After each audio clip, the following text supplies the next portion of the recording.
demand that businesses have if they're going to move operations into Miami, which is ultimately what we want. It's interesting because I think recently there was a survey of what are the three top snobbiest cities in the U.S. and I think New York was first, and Miami was second, and Washington was third. So, oh my gosh, that's hilarious! I thought that was I thought that was funny. But give me an idea when you did this 2-hour training in Japan on entrepreneurship for these 94 people. What were some of the things that you taught? Well, in fact, that speech was different. I gave 5 speeches for the State Department, and it was all about entrepreneur. The name of my speech was Women's Empowerment from a Global Entrepreneurial Female Perspective. And so I gave 5 of those in 5 cities in 5 days. So it was like being a musician on tour, you know? And then I did the Coca-Cola thing, but that was about mental wellness and state of mind and being happy and high-tech sort of artistic, like what does it mean to sort of design your emotional experience? So it was actually a lot more psychological, which I can be pretty academic, and psychology and brain science and human behavior and performance training, all that stuff I'm really into. In fact, I always joke that because I have a background, I used to be a licensed private investigator, but I always joke that I'll end up, you know, as a CIA, as an undercover CIA, you know, traveling. You know, I can just see you doing that too, Jessica. I really gathering and training FBI agents on how to magnetize their assets and, you know, how to create, look at this little social circle I've created. It's pretty fun. Well, now, did the State Department give you parameters to speak about, or was this all of your own creation? They gave me the name of the speech. That was it. Fantastic. Mm-hmm. Well, that's terrific because it gave you a lot of credibility and a lot of trust from them. I think that's wonderful. I think that's wonderful. Huge. So tell us something that most people wouldn't know about you. I would say most people don't know I'm really an artist masquerading as a business person. And I'm a fine artist, so I work a lot with my hands. I'm a poet, so I write. And I do a lot of paintings where I take canvases, I paint them with acrylic, and I do calligraphy, so I paint poems all over this. Then I shatter mirrors and glue them back together so that the surface is reflective, so you can see yourself in the artwork. And then I use light. Like imagine the 16 feet of rope light they use to wrap around a tree trunk or something like that. I take that rope light and I slice the canvas and weave the rope light in and out of the canvas, so the pieces are electrified. They actually light up at night. I call them they're very bipolar. Because during the daytime, you can see the surface, you can see the words, you can see everything. It has a totally different personality than at night when you plug them in, and they are the source of light. So they either reflect the light of the day or they become the source of light. And it's an interesting exploration. I call it the inner light collection because it's all about the light that each one of us carry inside of us. I just got off the phone before this with a reporter from the Miami Herald. I'm simultaneously being featured in a story and being interviewed, but at the same time, I'm writing a story for the Miami Herald and being the interviewer. So I was on the phone with the woman interviewing me, and she said, you know, even over the phone, we've never met, but I can just like feel your energy is so great.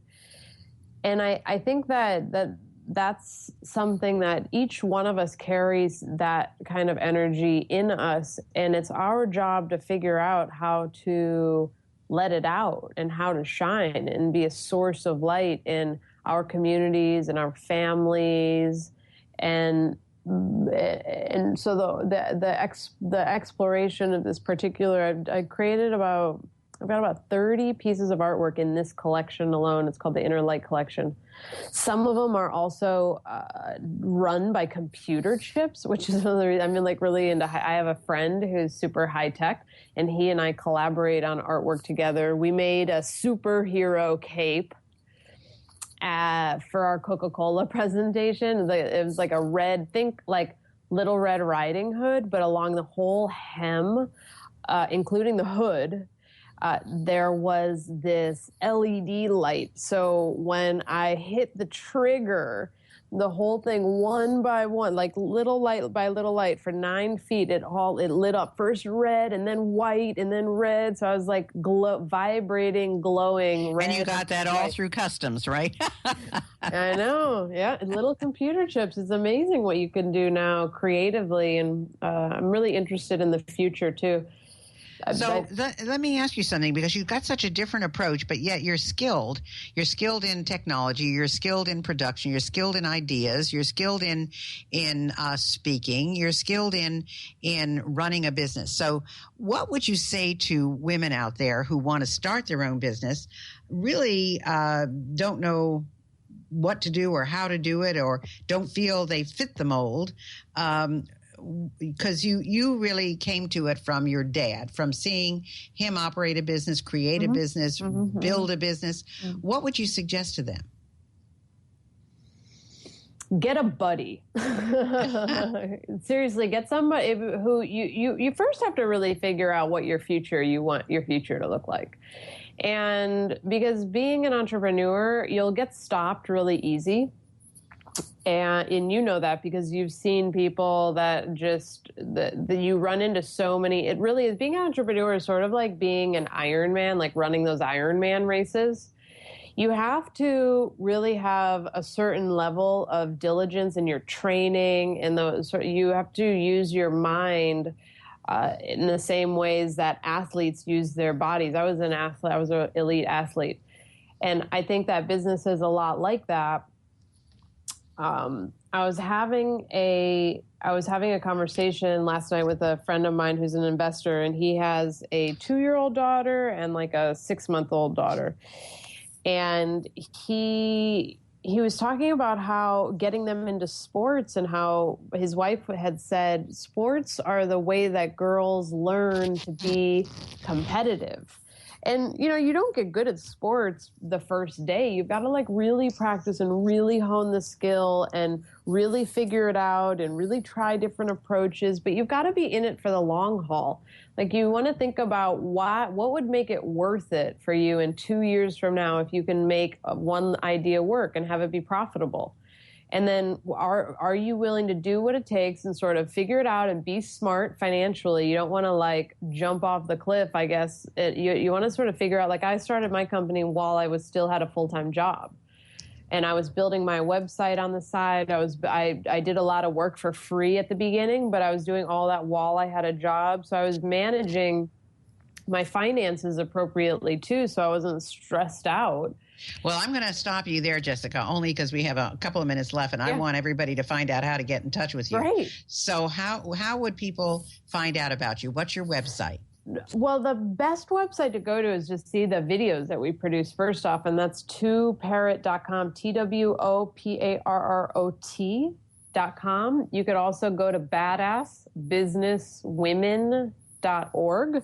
Got some good stuff, and more info about that Japan trip is up there.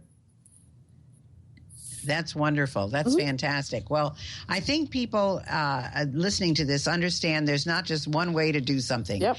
Listening to Jessica, you can see that she's approached it from a whole different angle and been very successful at it. But her last words of wisdom, which were, have something to fall back on financially so you're not stressing yourself out, and take things slowly, but have a clear vision of where you want to go and what you want to do, are very, very important, because that's the way you can stay in it for the long haul. And that's going to change over the time. I mean, you've changed, Jessica, doing many things that you probably didn't think you were going to be doing when you first started on this journey 15 years ago. So, but go to Jessica's websites. They're very interesting. We'll teach you a lot, and then you'll learn more about her.